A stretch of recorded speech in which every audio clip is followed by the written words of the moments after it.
privilege and honor to introduce to you all Dr. Robert Peter Gale, who has a string of degrees behind him, including MD, PhDs, and FACP, FRSM, etc.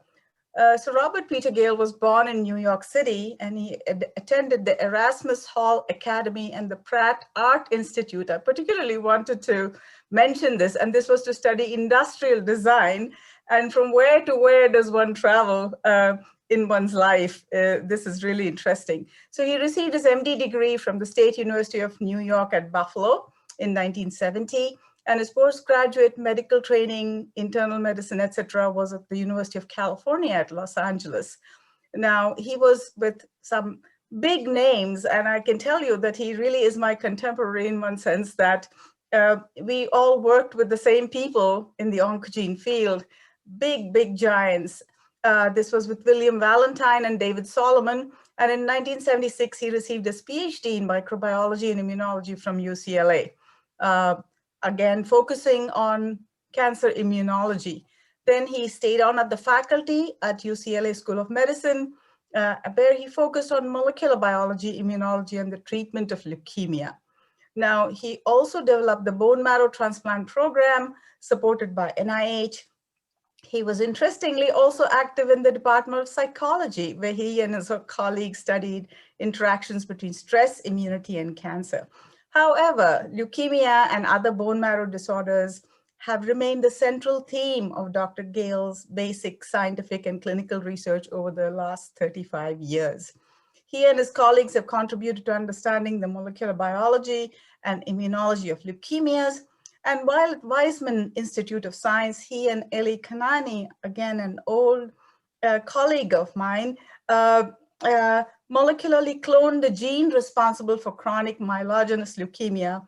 And while at Rockefeller University, he unraveled genetic aspects of leukemia risk in Fanconi anemia, and the list goes on. But I'm not going to steal his thunder, and I'll allow him to talk to us about the exciting history of the molecularly cloned hematopoietic growth factors. Welcome, Dr. Gale. Very pleased to have you here. Thank you, Sarah. And I'm pleased to see so many colleagues and friends from Johns Hopkins. I know that Don Small is giving up skiing this morning. He's in Colorado.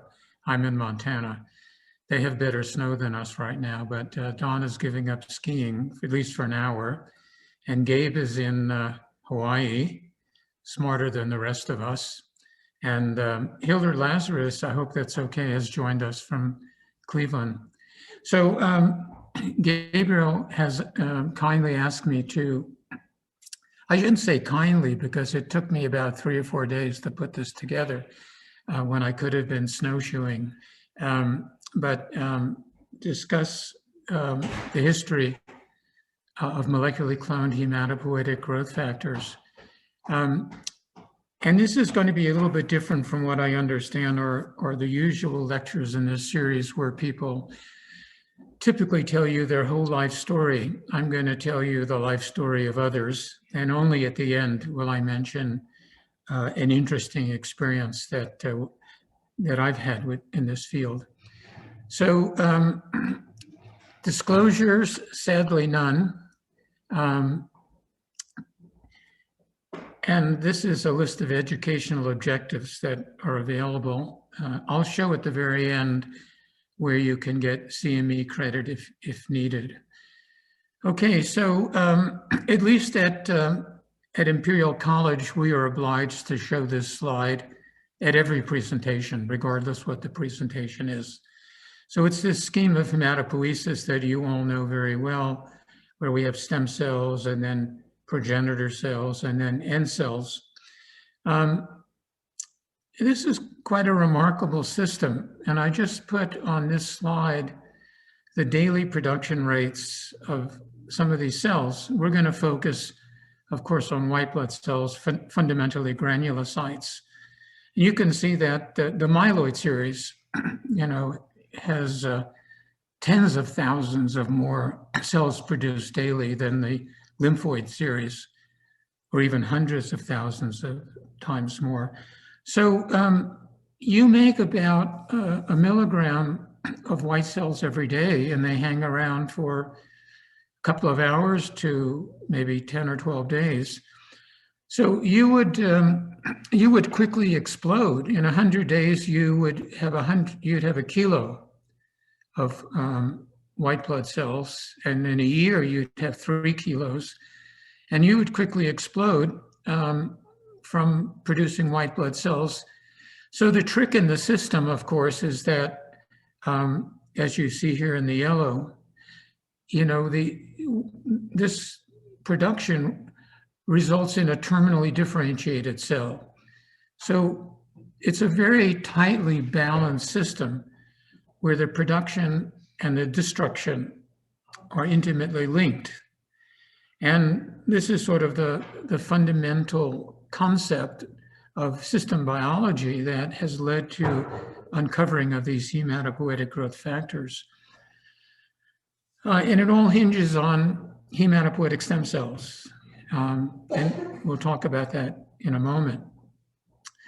So I want to take you back to some experiments that were done at the National Institutes of Health in the 1950s. Now, these experiments, interestingly, were prompted by the development of the atomic bomb. And there was, of course, concern during the Second World War that the Germans were on the verge of developing nuclear weapons. And so the issue was how to protect American soldiers from the adverse effects of ionizing radiation, particularly on the hematopoietic system. So here you've got a mouse, and this blue blob is his spleen. And now if you irradiate that mouse, give it 7 to 10 grays of radiation, you're going to have a dead mouse. And the mouse will die predominantly from bone marrow failure, infection, and bleeding.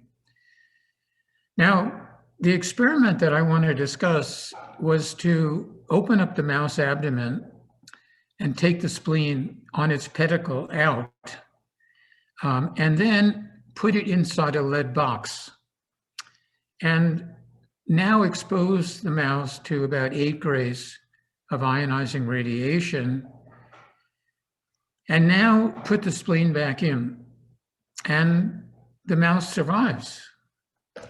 So this will seem a strange question in 2021, but in 1950, 70 years ago, people were asking, why does this mouse survive?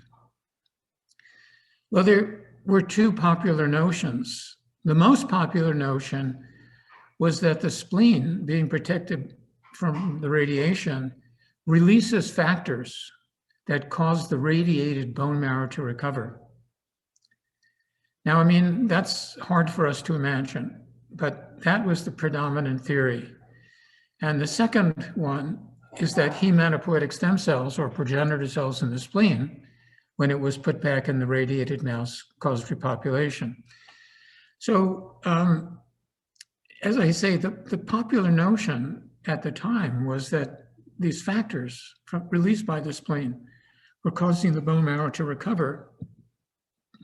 And this takes me to a lesson for our younger colleagues, which is that good science, even with the wrong hypothesis, often leads to an important discovery. And many of you will know the story of the 3 princes of Serendip, who, from which we get the word serendipity. Time doesn't permit me to go into this interesting legend, how they knew without seeing it that there was a lame camel with missing 1 eye carrying a pregnant woman, and a few other things. In any event, Leon Jacobson, who was at the University of Chicago, kind of charged Jean Goldwasser, who was also there, who was a biochemist, to figure out what factor was being released by the spleen that was causing the mouse to survive. So entirely wrong concept, excellent biochemist, and the product of his research was EPO. Okay, so, all of you use EPO in various disciplines and whatnot. The global market because of generics is about $1 billion a year. So wrong idea, important advance, and I think an important lesson there about doing good science. Okay, but of course, the reason the mouse survived was because hematopoietic stem or progenitor cells in the spleen repopulated the bone marrow. And of course, that line of investigation led to bone marrow or hematopoietic cell transplantation. And here you have 3 pioneers in that field.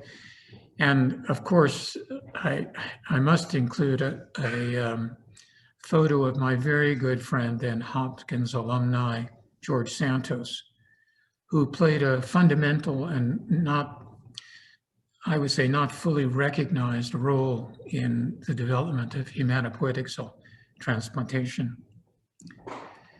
Okay, so that brings us back to hematopoietic stem cells. And this is an experiment done by 2 Canadian investigators. And again, many of you are too young to know about this, but what you do in these experiments are you take a mouse and you irradiate it, again with about 7 grays or so, and then you take bone marrow, or you could take spleen from another mouse and inject it. And if you wait 7 or 10 days or even longer, what you would see in the spleen are these colonies. And each one of these colonies, these lumps on the spleen, are the progeny, are the progeny of a single stem cell. And these cells are referred to colony-forming unit spleen. Now, of course, we don't have an equivalent assay in humans who would require, lethally irradiating someone and then injecting someone else's bone marrow, ideally from a genetically identical twin. So we're stumped on identifying human hematopoietic stem cells, despite endless claims that people have identified them. And this is Tilden McCullough, who described the spleen colony forming assay, which was a major advance in hematopoietic cell biology, but as I say, most interesting in rodents and not readily applicable to humans. Okay, so that brings us to how we're going to assay a cell or some equivalent type cell in humans. I'm just juggling a light here, I apologize. So what you can do here is you can take a mouse or human bone marrow, and then you can plate it into agar, into a petri dish into agar, and then wait a couple of days. And depending on what you put in a feeder layer underneath, you will get these colonies. And you will get erythroid colonies called burst-forming units erythropoiesis, or colony-forming units erythropoiesis, much smaller, or these CFU-GMs, this is the one we're going to focus on, or these multi-cell colonies, CFU-GEMs. Now this picture, interestingly, comes from another Hopkins alumna, Georgia Vogelsang. So thank you, Georgia. And this assay was developed by these 2 gentlemen, by Ray Bradley and Don Metcalf. Ray was at the University of Melbourne, and Don was at the Walter and Eliza Hall Institute in Melbourne. Originally a virologist, he was a student of Sir Macfarlane Burnet, who felt that cancer research was a waste of time. And he was sent to the animal facility to study ectomelia virus. But eventually Gustav Nobel, another Nobel laureate, took over the Walter and Eliza Hall Institute and let Metcalf back in. And Metcalf realized the importance of the systems that I've described to you, the control of myelopoiesis.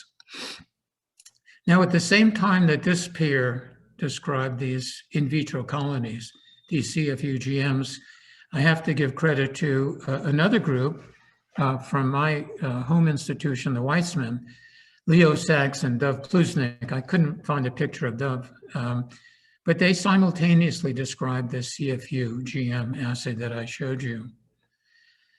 So here's what these colonies look like. You usually look at them under an inverted microscope. Again, in an era of cell sorting and so forth and so on, this must be surprising to many of you, but we spent hours and days and weeks and months looking at Petri dishes like this under an inverted microscope and counting the number of cells in each colony. Now, to get these colonies, it was important to have an underlayer. And various things were used at the underlayer. And Don Metcalf's idea was to try to figure out what molecule or molecules were responsible for stimulating these colonies that would control myelopoiesis. And this is what he said. We now recognize that we can never extract enough natural CSF out of the richest tissue to inject even one mouse. And to get enough material for one patient, we would have to work for 250 years. So they had done elegant work, but they were facing 25 years ago a substantial challenge. And I'm summarizing the work of many, many, many people over the course of more than a decade to purify and get sufficient quantities of GM-CSF to treat humans. So Don Metcalf used to joke with us that you take 1,000 liters of urine from the urinals at the Walter and Eliza Hall Institute, and the first thing you have to do is remove the cigarette butts. We're going back 25 years, and people were smoking more than they are today, and they were discarding their cigarette butts in the urinals. So he went around collecting urine from these urinals. And then in collaboration with a number of people that I'll show you on the next slide, I mean, they used affinity chromatography, used neuraminidase to remove the N-terminal acetylsialic acid. They had to use ion exchange chromatography, and eventually high performance, reverse phase, high performance liquid chromatography. And they were able to get a 32 amino acid segment that was reproducibly found in these eluents. And I just show you, you can't, and I don't expect you to read the amino acid sequence, but of course, knowing that amino acid sequence, this is an N-terminal sequence, you could synthesize a cDNA, and then you could go fishing for the GM-CSF gene. So there you have about 15 years of hard work. And Nick Groh and his colleagues published this article in 1984 in Nature of the molecular cloning of a cDNA, in this case from a mouse GM-CSF. And I just put, and I'm sure I will offend some people, I just put some of the people, many of you will know them, Dick Stanley, Nico Nicola, Tony Burgess, et cetera, who were involved in this massive effort. I mean, this probably could be done in a week or two today, but it took a decade or more, and it was a massive effort, finally ending up in the lab of Lee Hood at Caltech. And here you have it. This is the GM-CSF molecule. And then with the molecule, of course, it was possible to go after the receptor. So quickly discovered that there were GM and G-CSF receptors. And eventually, this led to the isolation of 4 molecules that are intimately involved in the regulation of myelopoiesis: GM-CSF, G-CSF, M-CSF, and then interleukin-3. And I don't have time to go into the stories of each of these. I'm focusing predominantly for this morning's discussion on, or this afternoon's discussion, depending on where you are, of GM-CSF. And then if we go back to that lineage tree that we're all obliged to show at every lecture, I just put on this scheme where some of these molecules operate. And if you sort of look for GM-CSF, you'll see it's in lots of places in the myeloid, the left-hand side of this. G-CSF in fewer places, and so forth and so on. So it was possible to map the points of action and control of myelopoiesis. Now, let me take you to 1986 and the Chernobyl nuclear power facility accident. And I'm sure you're going to wonder what any of this has to do with GM-CSF. So we had a number of victims, about 204 firefighters and engineers that had received high doses of ionizing radiation that we were treating in hospital number 6 in Moscow. And you can just see one of the firefighters, this fellow named Tarmosian, in what the best we could do for isolation. Now, this is a cartoon that Jim Armitage and I put together. And it just shows you a scale of radiation doses from 0 to 15 grays. And what is the target? The GI or the bone marrow or the central nervous system and cardiovascular systems? And I'm going to focus on the middle. You know, these people that I described, you know, got doses between 2 and 12 gray. And what do we use? Well, we use antibiotics, red cell and platelet transfusions, in about 13 of them transplants, but my focus really is on the use of molecularly cloned hematopoietic growth factors. Now, we and others had shown in animals, in mice, in rats, and eventually in monkeys, that you could rescue monkeys. So here's an experiment. Here's the neutrophil count on the y-axis, time in days. And the black line is if you give a monkey 10 grays of whole body radiation. And they die quite quickly, within 7 to 10 days.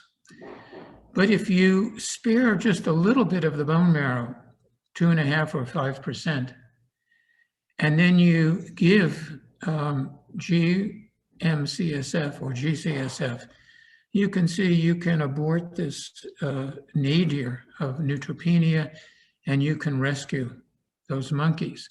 So that's where we stood in April of 1986, when the Chernobyl accident occurred. Sandoz was in Basel, Switzerland, was developing this molecule for commercial use, but had not been given to any human beings. Didn't have a commercial name. So here we had these vials of GM-CSF. With the suggestion of my colleague David Goldie and Marty Klein at UCLA, I was quite keen to use GM-CSF in these radiation victims that, you know, had a dose where we felt we could still salvage them without the risks of a transplant. Now, I got Sandoz to agree to give us some GM-CSF. I got Sandoz to hide it in the luggage of a Swiss businessman, and I got the KGB to take the GM-CSF out of his luggage before it was retrieved at Sheremetyevo Airport. And then my colleague, Andrei Vorobiev, and I went to the Politburo And we proposed giving this GM-CSF to some of these radiation victims. And the reaction of the Politburo was that great idea, except we don't want Soviet citizens to be guinea pigs, to be the first humans to get this molecule. So we were stymied. And then I had an idea. I told Vorobiev, look, you inject me with GM-CSF. We have a lot of experience in monkeys. We know the dose. You inject me. If I survive, the next day, off we go. And he said, well, if you're injecting yourself, I'm injecting myself. And so we both injected each other. And I went to the American ambassador's house, Spaso House in Moscow for dinner. And Vorobiev stayed at hospital number 6. And then just in the midst of dinner, I got a call that Professor Vorobiev is dying. He's in the intensive care unit. He's dying. And of course, I thought that would end any possibility of me ever leaving the Soviet Union. So I rushed back to the hospital. I looked at Vorobiev. And to make a long story short, it soon became clear to me that what he was experiencing was sternal pain and not a myocardial infarction. You know, neither the mice nor the rats nor the monkeys had mentioned sternal pain to us. And so we published this article, and I can tell you, and this is personalizing this, that I was the first human to receive GM-CSF or any molecularly cloned hematopoietic growth factors. And my wife might disagree, but I'm not aware of any long-term adverse clinical effects from getting it. Okay, so that brings me to another radiation accident. So not too long after the Chernobyl accident, there was a radiation event in Goiânia, which is a city in Brazil. And here you see a cesium telotherapy unit. This radiation therapy unit is, quite antiquated. And the radiation therapists who were using it abandoned it in this building that you see here. And some indigent people who were living in the building, they noticed that they thought, well, there's lead around this. They didn't know what it was, but they saw there was lead, which was valuable. And so they took the head off of this unit from right here. They took the head off this unit with a crowbar and sledgehammers, and they put it in a little wagon and carried it across town. And when they got to the used metal dealer, they broke it open, and they noticed it. By that time, it was nighttime, and they noticed a faint blue glow coming out of what turned out to be I would say, grapefruit-sized ball of what looks like sand, and is actually cesium-137. Of course, they had no idea what this was, and so they handed it out. They used it for night light in their bathroom. People painted their bodies with it because it was glowing, and they ate after handling it, and so they ingested it. And that became our second occasion. This is a study we published in The Lancet. Just shows you a few of these patients that we treated with GM-CSF. And you can see several of them, unfortunately, two children died of infections because of really inadequate sterile conditions in the hospital. But we were able to rescue a number of these radiation victims. And then shortly thereafter, George Marston and colleagues published this article in The Lancet of a phase 1, phase 2 trial of, in this case, granulocyte colony stimulating factor on neutropenia in cancer patients, leukemia, and transplant patients getting cytotoxic chemotherapy.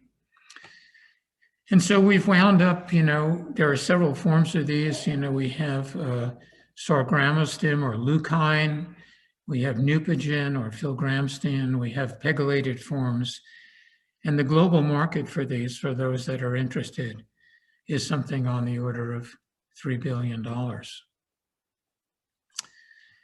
And this is, a typical curve of what happens when you give solid cancer patients chemotherapy, and then you either give them Neupogen or a placebo, and you can see this blunting of the fall in neutrophils compared to placebo, and shortening of the interval of neutropenia, which has resulted in a shortening of the duration of hospitalization and a saving of monies, and possibly, but not convincingly, a saving of lives. I mean, it's also facilitated for those that are interested in hematopoietic cell transplants.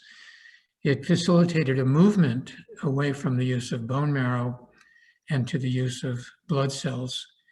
Now, I mean, that's great news for those who are afraid of going into the OR or wasting several hours extracting bone marrow. But from a perspective of graft versus host disease, I'm not sure it was such a great shift.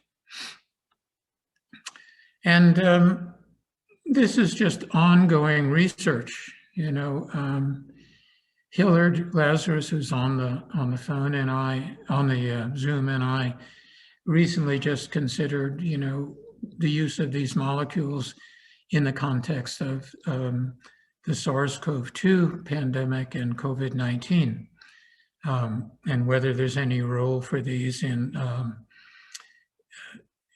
parenteral form or even in an aerosolized form. And you'll soon be seeing data coming out on this subject. So I've taken less than the time allotted, but I think that Don Small will be pleased with that, and Gabriel can get back to sleep. And for those that need CME credit, I've put up that slide. So thank you very much for your attention. Of course, I'm happy to see so many Johns Hopkins colleagues, and of course, I'm happy to answer questions. Thank you very much, Robert. I would like to start off the questions, and that is, your experiences are just amazing, and the places you've been to help out mankind. With the Chernobyl experience, how were you able to make a big difference to the mortality that they experienced over there, number one? And was there a point when the patients' counts were so low that GMCSF couldn't pull it up? Yeah, so the problem we face, in these nuclear accidents and radiation accidents, of course, is, there's no doing a randomized trial. So we face the situation that we often face as a physician, which is measuring the benefit versus harm, the potential for harm. So in that context, in that metric, bone marrow transplants carry with it substantial risk, graft versus host disease and things like that. So, and if we compare it to G or GM-CSF, the potential for benefit is very substantial. The downside is small. And my Russian colleagues and I have shown in a few patients, not very many, that there, and if you think about it from a mathematical point of view, there's no dose of bone marrow of a radiation that will destroy every hematopoietic stem cell. So we have patients who receive 10 or 12 grays in one shot where we knew they were going to die of interstitial pneumonia. So we didn't do a transplant. And all of those patients, there are not very many, there are 5 or so, but all 5 of them recovered their hematopoiesis quite slowly. So I think, and these are emergencies, you're making decisions with incomplete data. So you have to do the best you can as a physician and say, well, giving these molecularly cloned growth factors, I've got very little risk. I have potential benefit. I can't prove it. I'm not going to do a randomized trial. I've done it in monkeys, but I'm not going to do it in humans.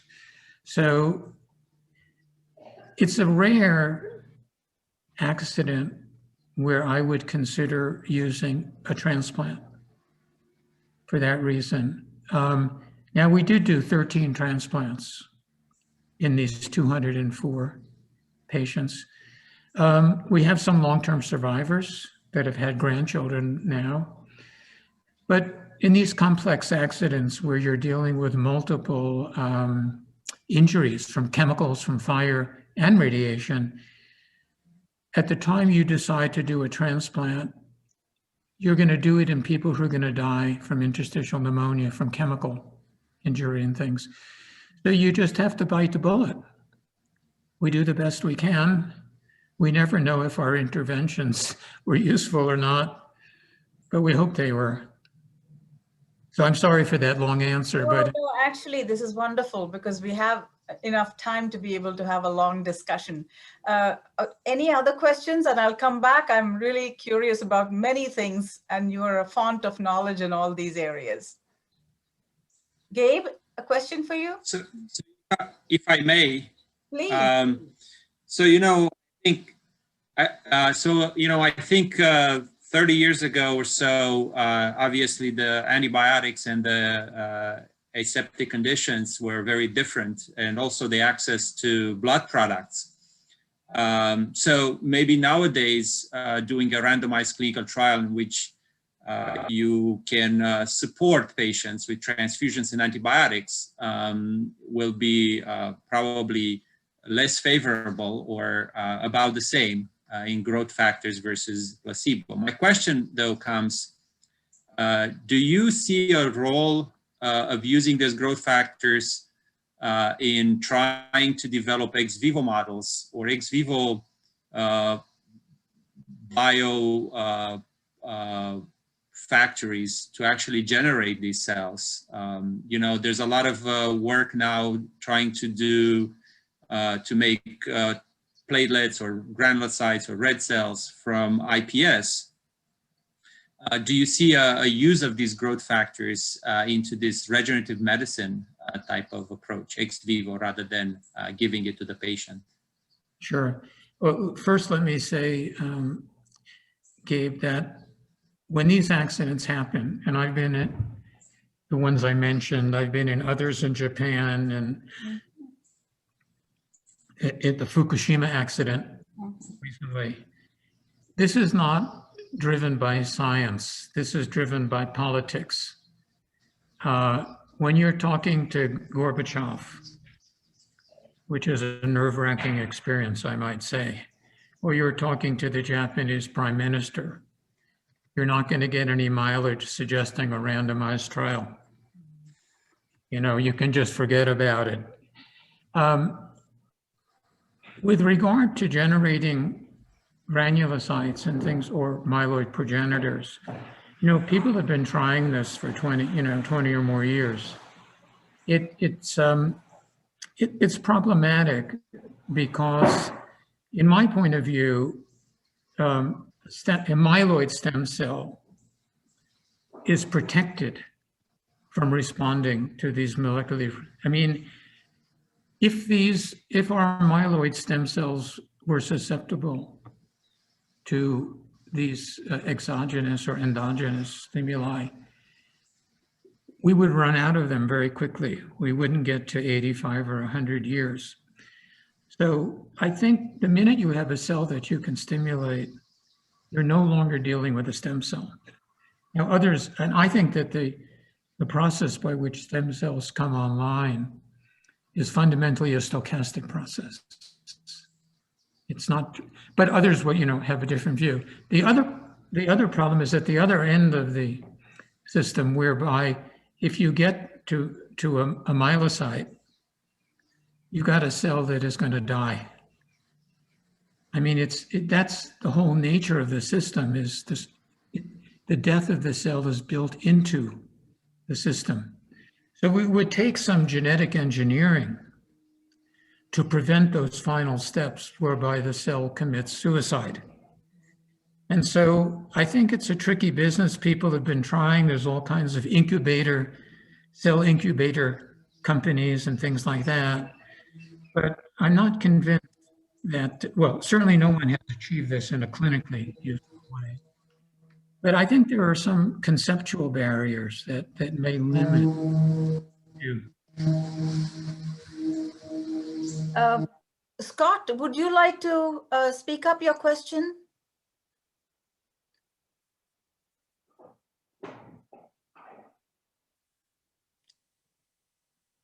I don't hear him, so he's asking about the post-Chernobyl treatment. They may have been a control group. Those treated with expensive techniques in Moscow were repeated to do more poorly than those treated with lesser measures in Kiev. Do I have this medical history correct?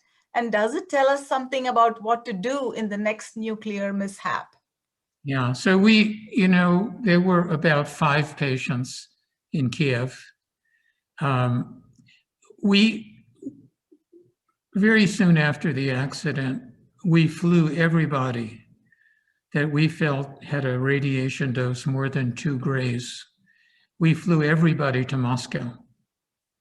So the contingent left in Kiev, received much, much smaller doses.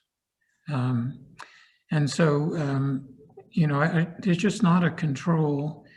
And, there is a conceptual danger here, as you just mentioned. These molecules, I think are clinically safe, but if you stimulate these cells, you can drive them to extinction.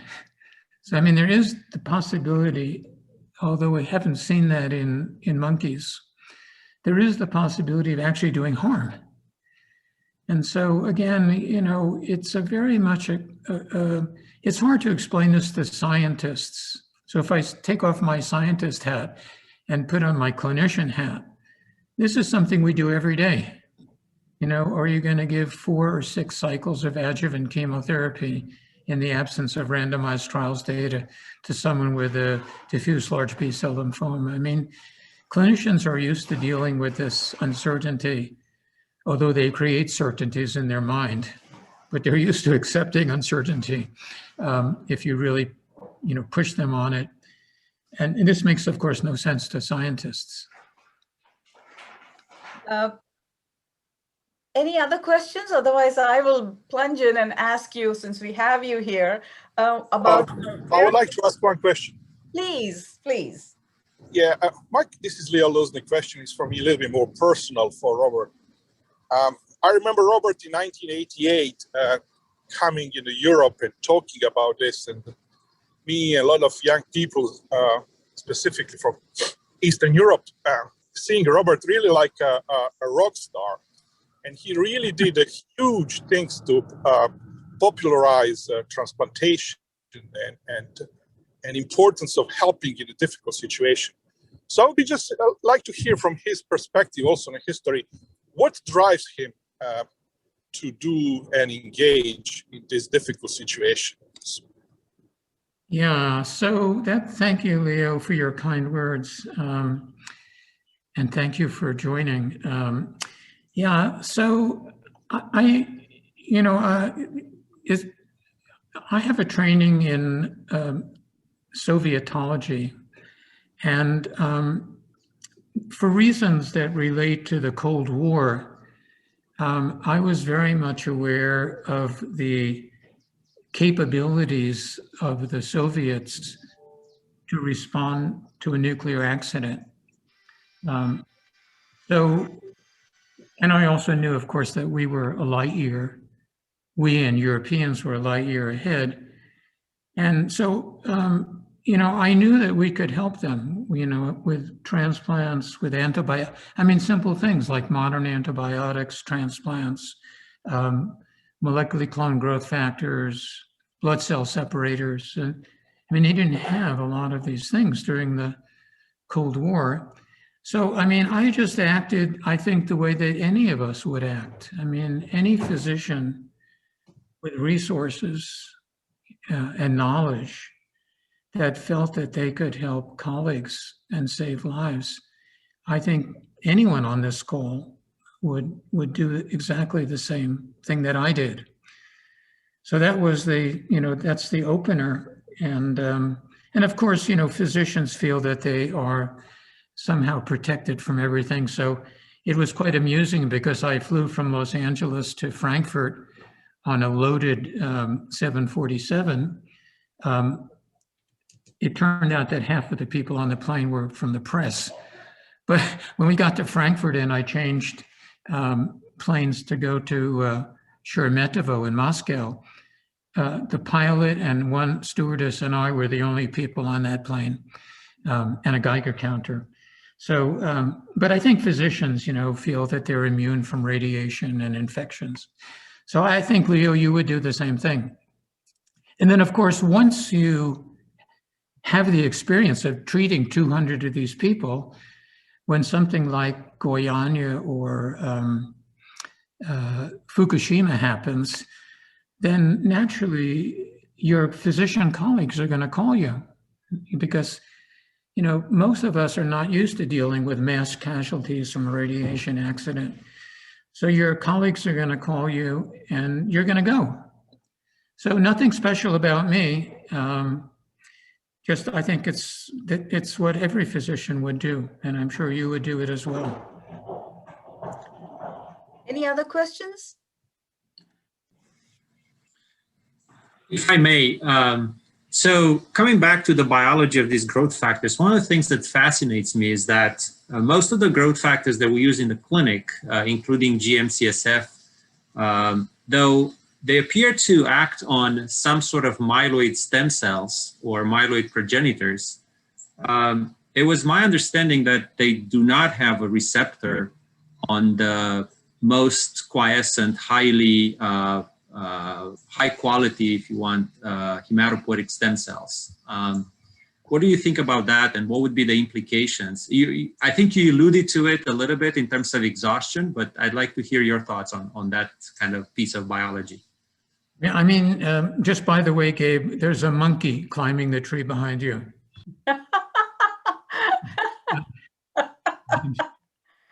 He just gone up into the coconuts. Yeah, so, we have a fundamental problem, which is, can we identify a human hematopoietic stem cell lacking something equivalent to the CFUS assay? And, not being able to reconstitute an irradiated human with a single cell. So, I think we can't identify with certainty. I mean, everyone has their own definition. Connie Eves and so forth and so on. Everybody's got their own. Peter Quisenberry. I mean, you name it, you've got 1,000 papers of what is my definition, what is the phenotype or what is the genotype of a human stem cell. So, in answering your question, I have a fundamental problem because I don't know with any certainty what a human stem cell is. But I think it's just from a conceptual point of view, it's unlikely that you would, in designing the system, it's unlikely that you would want to protect your stem cells from getting activated and burning out. So now whether that protection is intrinsic to the cell or whether it's intrinsic to the microenvironment, which is another common popular concept, or some combination. But I don't think it's a question that we can answer, and I'm not entirely certain that it can ever be answered in humans. But what are your thoughts? Well, I'm biased here because my research is focused around microenvironment. So, but I'd like to, that's why I think a lot of the stem cell the stem cell, the control of the stem cell pool, I think of it as being kind of under the control of the microenvironment rather than cell intrinsic, and so I echo your thoughts on that. I think I like the explanation that maybe some of these myeloid growth factors do tend to cause exhaustion, and that's why maybe intrinsically the stem cells are protected by having either very low levels or not having at all. Just that their more committed progenitors are kind of responding to them. So when somebody gets GM-CSF treatment, for instance, their response is pretty quick. So it's most likely to be coming not from the most pure stem cell, but rather some sort of a myeloid stem cell.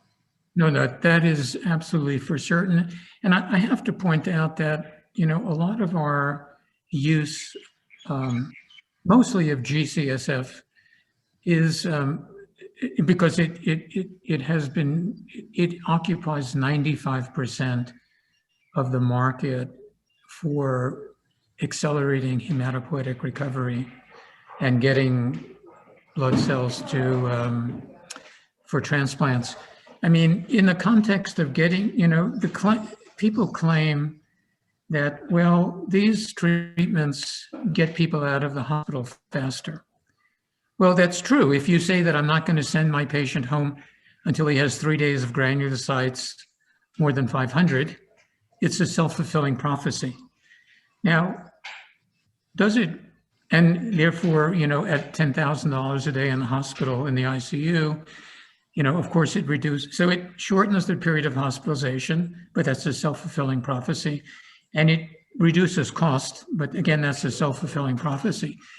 Does it improve survival? Well, this has been extraordinarily difficult to prove. Even in monkeys, we have a very, very hard time. We can change all these surrogates, days of infection, so forth and so on.